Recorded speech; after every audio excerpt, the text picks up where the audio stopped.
Hello दोस्तों, आज अपन याद करेंगे भारत में यूरोपियनों का आगमन याद करेंगे कि कौन सी यूरोप की कंपनी भारत में कब आई थी। उनके आने की ईयर याद करेंगे और कौन सी कंपनी ने भारत में क्या कर्म कांड किए थे। उन सब की अपन एक डेट याद करेंगे, ईयर याद करेंगे, वो भी अपने देसी अंदाज में देसी ट्रिक से याद करेंगे। सबसे पहले दोस्तों अपन को ये बेस याद करना है। ये 1400, ये 1500, 1600, 1700 का जो ये बेस है वो याद करना है कि भाई जब भी पुर्तगालियों की कोई डेट या ईयर पूछी जाएगी वो या तो 1400 की होगी या 1500 की होगी। इसी प्रकार अंग्रेज, डच, डेनिश, फ्रांसीसी इनकी कोई डेट पूछी जाएगी वो 1600 की होगी। इसी प्रकार स्वीडिश की 1700 की होगी कि भाई कुछ भी इनके द्वारा किया गया कांड, कर्म कांड या किसी कोई किया गया काम अपन को पूछा जाए कि कौन सी ईयर में क्या हुआ था, तो वो इन ईयर से बाहर नहीं होगा। मतलब 1400 में होगा, 1500 में होगा तो पुर्तगालियों का होगा, 1600, 1700 का होगा वो अंग्रेज और स्वीडिश, डच, डेनिश इनका होगा। तो इसको अपन माइंड में याद रखना है। तो इसको अपन कुछ ऐसे याद करेंगे कि पुर्तगाली का जो बेस ईयर है वो कैसे याद रखेंगे कि पे फॉर पुर्तगाली होता है, पे फॉर 15 होता है। तो पे फॉर पुर्तगाली, पे फॉर 15, 15 से मिलेगा 1500 ईस्वी की बात होगी। और गाली पुर्तगाली में ये गाली शब्द छुपा हुआ है, तो गाली से अपन को होगा कि अपन गाली किसको देते हैं, चोर को देते हैं, चोर को गाली देते हैं। चोर से अपन को याद आएगा कि पुर्तगालियों के कर्म कांड 1400 ईस्वी के होंगे। और पे फॉर पुर्तगाली और पे फॉर 1500, तो 1500 के अंदर भी पुर्तगालियों के कांड होंगे। इसी प्रकार अंग्रेज जो है, इसको अपन याद करते हैं कि भाई अंग्रेजी शराब पीने के बाद में आदमी सो लेता है, सो लेता है, सो लेता से याद आएगा कि भाई अंग्रेजों में कोई कर्मकांड की बात होगी, 1600 ईस्वी की होगी। फिर डच की, तो अपन भाई डच से सो लेते हैं, मतलब डच से सो लेते हैं, ऐसे अपन याद कर सकते हैं कि भाई डच से सो लेते हैं, हाथों हाथ जस्ट से सो लेते हैं, तो सो लेते हैं से याद आएगा 1600। तो डचों की कोई बात होगी वो 1600 की होगी। डेनिस की 1600 की होगी। तो इसको अपन ऐसे याद करेंगे कि भाई सोने से पहले अपन कहते हैं कि बिस्तर दो, बिस्तर दे, बिस्तर दे, दे से याद आएगा डेनिस, डेनिस, डेनिस। तो डेनिस की जो बात होगी वो 1600 की बात होगी। इसी प्रकार फ्रांसीसी, मतलब फर्स्ट से सोले, फर्स्ट से सोले, सोले से हो जाएगा 1600, फर्स्ट से सोले फ्रांसीसी, मतलब फ्रांसीसी की कोई डेट की ईयर की बात होगी तो वह होगी 1600 ईस्वी की, 1600 ईस्वी की। इसी प्रकार सेफ और स्वीडिश और सेफ और 1700 होता है कि भाई स्वीडिश के कोई डेट पूछेगा, कोई ईयर पूछेगा तो वो 1700 की होगी। ऐसे अपन दोस्तों इस बेस को माइंड में रखेंगे और अब अपन देखते हैं अपनी आगे की ट्रिक। तो सबसे पहले अपन पुर्तगाली याद करते हैं, तो इनके अंदर अपन ये बेस वस्तु याद रखेंगे कि पे फॉर पुर्तगाली होता है, पे फॉर 1500 होता है। गाली दी थी हमने चोर को, चोर से 1400 होएगा, तो ये बेस वस्तु याद रखेंगे। अब देखते हैं कि बार्थोलोम्यू डियाज आसा अंतरिम पहुंचा तथा उसे उस जगह को तूफानी अंतरिम नाम दिया था। इसने बार्थोलोम्यू डियाज जो था वो आसा अंतरिम पहुंचा तथा उसने उस जगह को तूफानी अंतरिम नाम दिया था। तो बार्थोलोम्यू जो डियाज है, इसने वो कब आसा अंतरिम पहुंचा था, कब आसा अंतरिम पहुंचा था, तो वो पहुंचा था 1487 ईस्वी में। तो इसको अपन कैसे याद करेंगे, बार्थोलोम्यू से अपन पढ़ेंगे कि बातें करना, बार्थो बार्थो बार्थो, बातें बातें बातें। बार्थोलोम्यू से अपन याद रखेंगे कि बातें करना, बातें करना ठाठ से सबके साथ में, बातें करना ठाठ से सबके साथ में। तो ठाठ से याद आएगा 8 और 7 से आएगा 7, और सात, बातें करना सबके साथ में और बातें से याद आएगा बार्थोलोम्यू, बार्थोलोम्यू। तो बार्थोलोम्यू डियाज जो है आसा अंतरिम पहुंचा था 1487 ईस्वी के अंदर। इस प्रकार अपन याद रख सकते हैं। अब वास्को डी गामा समुद्री मार्ग केप ऑफ गुड होप से रास्ते भारत में कालीकट बंदर का पहुंचा था। तो इसको अपन कुछ इस प्रकार याद करेंगे कि जब वास्को डी गामा भारत पहुंचा था तो लोगों ने वास्को डी गामा से क्या कहा था कि तुम भारत ने आते नो आते तो भारत के ठार थे, ठार थे। तुम भारत नो आते नो आते तो भारत के ठार थे, ठार थे। तो नो आते से हो जाएगा 9 और ठाठ से हो जाएगा 8। कि जब वास्को डी गामा भारत पहुंचा था तो लोगों ने उसको कहा कि तुम भारत नो आते, तुम भारत नो आते तो आज भारत के ठार थे, ठार थे, ठार थे। तो 9 से हो जाएगा 9 और ठाठ से हो जाएगा 8। तो वास्को डी गामा भारत पहुंचा था 1498 ईस्वी में। अब अपन याद करेंगे कि फ्रांसिस्को दे अल्मेडा भारत में प्रथम पुर्तगाली वायसराय बनकर आया था। तो इसको अपन कैसे याद करेंगे कि अल्मेडा के अंदर जो ये मेड़ा है इसको अपन याद करेंगे पेड़ा, मतलब खाने वाला जो पेड़ा होता है, पेड़ा। देश से याद करेंगे दे देना, दे देना। फ्रांसिस्को से, इस फ्रा से याद करेंगे फर से, कि फर से दे दे मुझको पेड़ा, पेड़ा, पेड़ा से याद आएगा मेड़ा, मेड़ा। फर से दे दो मुझको पेड़ा, पेड़ा, पेड़ा। कितने पेड़ा, 5 पेड़े, 5 पेड़े, खाने वाले 5 पेड़े जो होते हैं वो मुझे फर से दे, फर से दे दो पेड़ा, फर से दे दो पेड़ा, मतलब मेड़ा, मेड़ा। पेड़ा से बनेगा मेड़ा, अलमेड़ा, अलमेड़ा। फर से दे दो पेड़ा। तो इससे हुआ कि भाई फ्रांसिस्को दे अल्मीडा भारत में प्रथम पुर्तगाली वायसराय बनकर आया था, 1505 ईस्वी के अंदर आया था। कि फर से दे दो मुझको 5 पेड़ा, 5 पेड़ा। कितना पेड़ा, 5 पेड़ा, 5 पेड़ा, 5 पेड़ा, खाने वाला 5 पेड़ा। तो इस वजह अपन इसको याद कर सकते हैं। अब अपन याद करेंगे अल्फांसो दे अल्बुकर्क भारत में पुर्तगाली वायसराय बना था। वो पिछले वाला जो था भारत में प्रथम पुर्तगाली वायसराय आया था, ये जो है भारत में वायसराय बना था, अल्फांसो दे अल्बुकर्क। तो इसको अपन कैसे याद करेंगे कि अल्फांसो दे अल्बुकर्क से करक याद रखेंगे, करक, करक। मतलब मैंने पूछा जो करक राशि होती है, जो राशिफल होता है, उसमें करक राशि किसकी है, तो आपने कहा कि नो नो हमारी कर्क राशि नहीं है, नो नो नो नो हमारी कर्क राशि नहीं है। तो कर्क से याद आएगा अरबुकर्क, अरबुकर्क। नो से याद आएगा नो। और अल्फांसो दे अल्बुकर्क भारत में पुर्तगाली वायसराय बना था 1509 ईस्वी में। इस प्रकार अपन याद कर सकते हैं।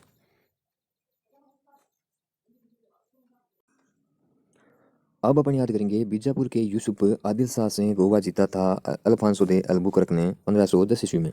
तो इसको अपन ऐसे याद करेंगे कि भाई बीजापुर के यूसुफ आदिल शाह से गोवा को जीता था, किसको, गोवा को जीता था अल्फांसो दे अल्बुकर्क ने। तो अल्फांसो दे अल्बुकर्क ने दोस्तों गोवा को जीत लिया था 10 दिन में। 10 दिन में, बस 10 दिन में जीत लिया था। बस 10 दिन में जीत लिया था अल्फांसो दे अल्बुकर्क ने गोवा को। तो इस प्रकार अपन दोस्तों इसको याद कर सकते हैं कि भाई अल्फांसो दे अल्बुकर्क ने गोवा को ओनली फॉर 10 दिन में, ओनली फॉर 10 डे के अंदर जीत लिया था। तो कुछ इस प्रकार अपन इसको याद कर सकते हैं। वास्को डी गामा ने भारत की दूसरी यात्रा कब की थी? 1501 ईस्वी में की थी। तो इसको अपन कैसे याद करेंगे कि वास्को डी गामा ने भारत की जो दूसरी यात्रा है ना, दूसरी यात्रा पहले सन में की थी। दूसरी यात्रा पहले सन में की थी। तो पहले से हो जाएगा एक एक, और 1501 में वास्को डी गामा ने भारत की दूसरी यात्रा की थी। अब अपन याद करेंगे कि गोवा भारत में पुर्तगाली राज्य की राजधानी बना था 1530 ईस्वी में। गोवा भारत में पुर्तगाली राज्य की राजधानी बना था 1530 ईस्वी में। तो इसको अपन कुछ इस प्रकार याद करेंगे कि गोवा को जीता था 10 दिन में। बस 10 दिन में जीत लिया था गोवा को। और गोवा को राजधानी बनाने में पूरा का पूरा 1 महीना लग गया था, 30 दिन लगे थे। भाई पुर्तगालियों के द्वारा गोवा को राजधानी बनाने में पूरा का पूरा 30 दिन लगे थे, 1 महीना लग गया था। तो गोवा भारत में पुर्तगाली राज्य की राजधानी बना 1530 ईस्वी में। कुछ इस प्रकार अपन याद कर सकते हैं कि राजधानी बनाया गोवा को 30 दिन में, 1 महीने में, 1 महीने। अब अपन याद करेंगे कि पुर्तगालियों ने दमन और दीव पर अधिकार कब किया था? दीव पर अधिकार 1535 ईस्वी में किया था, और दमन पर 1559 ईस्वी में किया था। इसको कुछ इस प्रकार अपन याद करेंगे कि दीव को अपन पढ़ेंगे दिल। मतलब पुर्तगाली 3-5 कर रहे थे, 3-5 करते थे, फिर भी अपन ने उनको दिल में कहीं ना कहीं उनको जगह दी थी। दिल से होएगा दीव। पुर्तगाली ने खूब 3-5 किया था, फिर भी अपन ने उनको दिल में जगह दी थी। और पुर्तगालियों ने 3-5 की, फिर भी अपन ने उनको दिल में जगह दी। उनके मुंह पर कभी भी अपन ने पंच नहीं मारा। उनके मुंह पर कभी भी अपन ने पंच नहीं मारा। पंच से 5 नहीं मारा से न हो जाएगा। कभी भी उनका अपन ने दमन नहीं किया। तो इस प्रकार अपन इसको याद कर सकते हैं कि भाई दीव और दमन पर पुर्तगालियों का अधिकार 1535 और 1559 ईस्वी में हुआ था, जिसमें दीव से अपन ने पढ़ा था दिल। और अब पुर्तगालियों ने बहुत 3-5 की थी। मतलब वो बहुत 3-5 करते थे, फिर भी अपन ने उनको दिल में रखा, दिल में जगह दी। उनका कभी भी अपन ने दमन नहीं किया। कभी भी उनके मुंह पे पंच नहीं मारा। कभी भी उनके मुंह पे अपन ने पंच नहीं मारा। पंच से हो जाएगा 5, नहीं मारा से हो जाएगा 9। और कभी भी उनका दमन नहीं किया। कभी भी उनके मुंह पे पंच नहीं मारा। कभी भी उनको दमन नहीं किया। तो इस प्रकार अपन याद कर सकते हैं कि भाई पुर्तगालियों ने दीव और दमन पर अधिकार 1535 और 1559 ईस्वी में किया था। अब अपन याद करेंगे अंग्रेज कि भाई 1600 ईस्वी के अंदर ईस्ट इंडिया कंपनी की स्थापना की थी अंग्रेजों ने। तो इसको अपन ऐसे याद करेंगे कि अंग्रेजी शराब पीने के बाद में आदमी सो लेता है। मतलब 1616। तो अंग्रेजी शराब पीने के बाद में आदमी सो लेता है, तो सो लेता से हो जाएगा 1600। तो 1600 ईस्वी के अंदर ईस्ट इंडिया कंपनी की स्थापना हुई थी। कुछ ऐसे अपन इसको याद कर सकते हैं। अब अपन याद करेंगे कि इंग्लैंड के राजा जेम्स प्रथम के दूत के रूप में कैप्टन हॉकिंस सूरत पहुंचा था, जहां वे मुगल सम्राट जहांगीर से मिलने आगरा गया था। तो इसको अपन ऐसे याद करेंगे कि जो कैप्टन हॉकिंस है वह सूरत कब पहुंचा था? वह पहुंचा था 1608 ईस्वी के अंदर। तो इसको अपन कुछ इस प्रकार याद करेंगे कि कैप्टन हॉकिंस जो है वो सूरत पहुंचा था 1608 ईस्वी में। तो इसको अपन ऐसे याद करेंगे कि कैप्टन हॉकिंस सूरत पहुंचा था 1608 ईस्वी के अंदर। मतलब ठाठ से आया था, ठाठ से सूरत पहुंचा था। ठाठ से मतलब मौज मस्ती के साथ में कैप्टन हॉकिंस जो है वो सूरत पहुंचा था। ठाठ बाढ़ से पहुंचा था, मौज मस्ती के साथ पहुंचा था, डीजे लेके आया था, ठाठ से पहुंचा था। ठाठ बाढ़ से हो जाएगा 8 तो 1608 में कैप्टन हॉकिंस जो है सूरत पहुंचा था। इस प्रकार दोस्तों अपन इसको याद कर सकते हैं कि इंग्लैंड के राजा जेम्स प्रथम के दूत के रूप में कैप्टन हॉकिंस जो है सूरत पहुंचा, जहां वे मुगल सम्राट जहांगीर से मिलने आगरा गया था। जहांगीर ने सूरत तथा पश्चिमी तट पर फैक्ट्री खोलने की इजाज़त अंग्रेजों को दे दी थी। भाई जहांगीर ने सूरत तथा पश्चिमी तट पर फैक्ट्री खोलने की इजाज़त अंग्रेजों को दे दी थी 1613 ईस्वी में। तो इसको अपन ऐसे याद करेंगे कि जहांगीर ने अंग्रेजों को कहा कि ये जो फैक्ट्री है ये तेरी मेरी फैक्ट्री है, तेरी मेरी फैक्ट्री है, तेरी मेरी फैक्ट्री है। तेरी से हो जाएगा तेरा, तेरा मेरा फैक्ट्री है, ये तेरी मेरी फैक्ट्री है, या तेरी मेरी फैक्ट्री है। तो तेरी मेरी से तेरा हो जाएगा, तेरा मेरा, तेरा मेरा। तो जहांगीर ने अंग्रेजों को कहा कि ये फैक्ट्री जो है ये तेरा है, मेरा है, तेरा है, मेरा है। तो 1613 ईस्वी में जहांगीर ने सूरत तथा पश्चिमी तट पर फैक्ट्री खोलने की इजाज़त दे दी थी अंग्रेजों को। टॉम स्रो जो है भारत आया था 1615 ईस्वी के अंदर। तो इसको अपन ऐसे याद करेंगे कि टॉम स्रो जो है भारत जैसे ही पहुंचा, टॉम स्रो जो जैसे ही भारत पे पहुंचा तो हमने उसको एक पंच मारा, एक और पंच से हो जाएगा 5। तो टॉम स्रो जैसे ही भारत पहुंचा तो हमने उसको एक पंच मारा। पंच मारते ही टॉम स्रो रोने लग गया, रो से हो जाएगा रोने लग गया। तो टॉम स्रो जो है भारत आया था 1615 ईस्वी में। दोस्तों कुछ ऐसे अपन इसको याद कर सकते हैं। अंग्रेजों ने बंगाल में अपनी पहली कोठी हुगली में स्थापित की थी। अंग्रेजों ने बंगाल में अपनी पहली कोठी जो है वो हुगली में स्थापित की थी। तो इसको अपन कुछ ऐसे याद करेंगे कि अंग्रेजों ने जैसे ही अपनी पहली कोठी स्थापित की थी हुगली में, जैसे ही अपनी पहली कोठी स्थापित की थी हुगली में अंग्रेजों ने, तो कोठी स्थापित होते ही उन्होंने 51 रुपये का चढ़ावा किया। 51 रुपये का चढ़ावा किया। नॉर्मली दोस्तों हम 51, 21, 111, 121 आदि का चढ़ावा करते हैं। उसी प्रकार अंग्रेजों ने भी 51 रुपये का चढ़ावा किया अपनी पहली कोठी हुगली में स्थापित करते ही। इस प्रकार अपन इसको याद कर सकते हैं। सुल्तान शुजा ने 3000 रुपये वार्षिक शुल्क के बदले अंग्रेजी कंपनी को बंगाल में व्यापार का विशेष अधिकार दिया था। किसने? सुल्तान शुजा ने। तो इसको अपन ऐसे याद कर सकते हैं कि भाई अंग्रेजों ने सुल्तान शुजा को भी 51 रुपये का चढ़ावा किया, सुल्तान शुजा के भी 51 रुपये का चढ़ावा किया, तब जाकर उसने अंग्रेजों को 3000 रुपये वार्षिक शुल्क के बदले बंगाल में व्यापार का विशेष अधिकार दिया था। ऐसे अपन इसको याद कर सकते हैं। अब अपन याद करेंगे अंग्रेजों ने हुगली को लूटा था 1686 ईस्वी के अंदर। तो इसको अपन कुछ ऐसे याद करेंगे कि भाई अंग्रेजों ने हुगली को लूटा ठाठ से अच्छे से, ठाठ से अच्छे से, ठाठ से होएगा 8, अच्छे से होएगा 6। तो अंग्रेजों ने हुगली को लूटा ठाठ से अच्छे से, ठाठ से अच्छे से। तो ऐसे अपन याद कर सकते हैं कि भाई अंग्रेजों ने हुगली को कब लूटा था? 1886 ईस्वी में।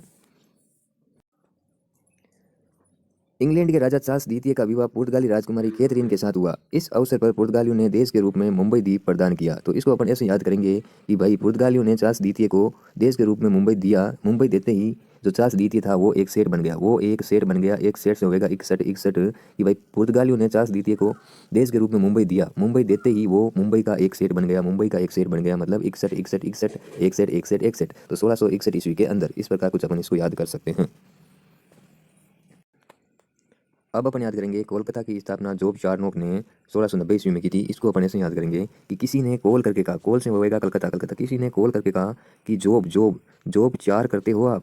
किसी ने कॉल करके कहा कि जॉब 4 करते हो आप। तो हमने कहा 9 बे 9 बे 9 बे, हम तो एक भी जॉब नहीं करते। 9 बे 9 बे 9 बे, हम तो एक भी जॉब नहीं करते। तो 9 बे से हो जाएगा 90, 90, 90। तो 1690 में कलकत्ता की स्थापना जॉब चार्नोक ने की थी। कुछ ऐसे अपन इसको याद कर सकते हैं। अब अपन याद करेंगे डच। डच से अपन पकड़ेंगे दोस्तों कि डच का मतलब हाथों हाथ होना, मतलब जस्ट कुछ हो जाना।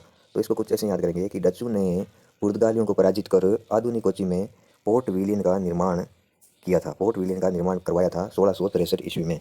तो इसको अपन ऐसे याद करेंगे कि 3 सेठ 63, 3 सेठ 63, 3 सेठ जो थे उन्होंने डच से पोर्ट मतलब कोर्ट का निर्माण कर दिया। डच से कोर्ट का निर्माण कर दिया, पोर्ट का निर्माण कर दिया। 3 सेठ मिलके डच से मतलब हाथों हाथ जस्ट पोर्ट का निर्माण कर दिया।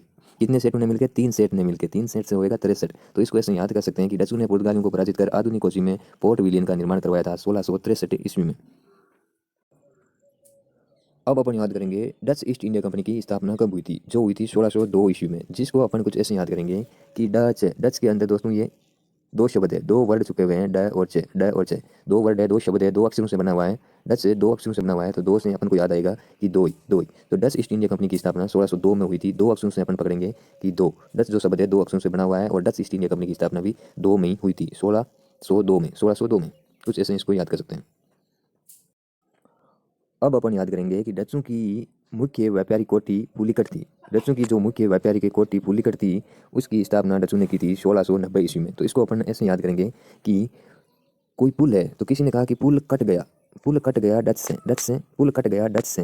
तो किसी ने कहा कि नो बे ऐसे कैसे कर सकता है? नो बे ऐसे कैसे कर सकता है? मतलब किसी ने कहा कि पुल कट गया है। तो सामने से जवाब आया नो बे ऐसे कैसे कर सकता है? ऐसे कैसे कर सकता है? तो 9 बे से हो जाएगा 90, 90, 90। तो 1690 ईस्वी में डच्चों की मुख्य व्यापारी कोठी पुलिकट की स्थापना हुई। अब अपन याद करेंगे कि फ्रांसीसियों ने अपनी पहली कोठी सूरत में स्थापित की थी। तो कब की थी? 1668 ईस्वी में की थी। जिसको अपन ऐसे याद करेंगे कि फ्रांसीसियों से अपन पकड़ेंगे कि फर से अच्छे से ठाठ से, फर से अच्छे से ठाठ से। अच्छे से हो जाएगा 6 और ठाठ से हो जाएगा 8, फर से हो जाएगा फ्रांसीसी। तो फ्रांसीसियों ने अपनी पहली कोठी कब स्थापित की थी? 1668 ईस्वी के अंदर स्थापित की थी। कुछ ऐसे अपन इसको याद कर सकते हैं। अच्छे से, ठाठ से और फर्श से स्थापित की थी। अच्छे से 6 और ठाठ से 8, तो बना अपने 1668। तो कुछ ऐसे अपन इसको दोस्तों याद कर सकते हैं। अब अपन याद करेंगे दोस्तों कि फ्रेंच ईस्ट इंडिया कंपनी की स्थापना 1664 ईस्वी में हुई थी। जिसको अपन कुछ ऐसे याद करेंगे कि फ्रेंच ईस्ट इंडिया कंपनी की स्थापना 1664 में कि फ्रेंच से अपन पढ़ेंगे फ्रेंच कट लगाना। फ्रेंच कट लगा के छक्के मारो चौके मारो। फ्रेंच कट लगा के छक्के मारो चौके मारो। छक्के चौके से हो जाएगा 1664 और फ्रेंच कट से हो जाएगा फ्रेंच ईस्ट इंडिया कंपनी की स्थापना हुई थी 1664 ईस्वी में। कुछ ऐसे अपन याद कर सकते हैं कि फ्रेंच कट लगा के छक्के चौके मारो, फ्रेंच कट लगा के छक्के चौके मारो, फ्रेंच कट से फ्रेंच ईस्ट इंडिया कंपनी हो जाएगा। कुछ ऐसे इसको याद कर सकते हैं। दोस्तों अब अपन याद करेंगे कि चंद्रनगर की कोठी बनवाई थी 1690 ईस्वी में। तो इसको अपन ऐसे याद करेंगे कि फ्रांसीसियों ने चंद्रनगर की कोठी बनवाई 1690 ईस्वी में। तो इसकी अपन ये ट्रिक है कि किसी ने कहा कि चंद्रमा जो है, चंद्रमा मतलब चंद्रमा जो है नगर में उतर गया है, नगर में उतर गया, चंद्रमा नगर में उतर गया है या नगर में आ गया है। तो किसी ने कहा कि नो बे नो बे नो बे, ऐसा हो ही नहीं सकता, नो बे नो बे, ऐसा हो ही नहीं सकता। तो इस प्रकार अपन याद कर सकते हैं कि चंद्रनगर की कोठी बनवाई थी 1690 ईस्वी में कि चंद्रमा जो है नगर में उतर गए। तो किसी ने कहा कि नो बे नो बे नो बे, ऐसा हो ही नहीं सकता, पॉसिबल ही नहीं है, चंद्रमा नगर में उतर ही नहीं सकते, वो तो आकाश में रहते हैं, नो बे नो बे नो बे। तो चंद्रनगर की कोठी बनाई 1690 ईस्वी में फ्रांसीसियों ने। कुछ ऐसे अपन इसको याद कर सकते हैं। अब अपन याद करेंगे कि फ्रांसीसी गवर्नर डुफ्ले की नियुक्ति हुई थी 1731 ईस्वी में। इसको अपन कुछ ऐसे याद करेंगे कि जो फ्रांसीसी गवर्नर है डुफ्ले, उसकी नियुक्ति फर से न हुई, पूरा एक महीने में हुई, पूरे 31 दिनों में हुई। फर से न हुई मतलब फ्रांसीसी, तो फर से न हुई, पूरे एक महीने में नियुक्ति हुई, पूरे एक महीने में डुफ्ले की नियुक्ति हुई, 31 दिन में डुफ्ले की नियुक्ति हुई। कुछ ऐसे अपन इसको याद कर सकते हैं दोस्तों कि फ्रांसीसी गवर्नर डुफ्ले की नियुक्ति 1731 में हुई, एक महीने में हुई, 31 दिन में हुई। दोस्तों ये आपको फ़नी ज़रूर लग रहा होगा, पर मैं बता दूं आपको कि अपने द्वारा ये जो टेढ़े मेढ़े शब्द यूज में लिए गए हैं, ये जो फनी शब्द यूज में लिए गए हैं, इन्हीं को अपना दिमाग याद रखता है और अपन लॉन्ग टाइम तक इनको याद रख सकते हैं। वरना अपन रटते तो बहुत हैं पर 4-5 दिन के अंदर वापस भूल जाएंगे। तो दोस्तों यहीं पे अपने वीडियो कंप्लीट करते हैं और इसका जो नेक्स्ट पार्ट होगा उसके अंदर अपन लेकर आएंगे यूरोपीय कंपनियों का भारत आगमन, क्रम से याद करेंगे। फिर यूरोपियों की जो प्रथम फैक्ट्री कब स्थापित की, किस वर्ष में स्थापित हुई, वो नेक्स्ट पार्ट में अपन देखेंगे। तो धन्यवाद दोस्तों।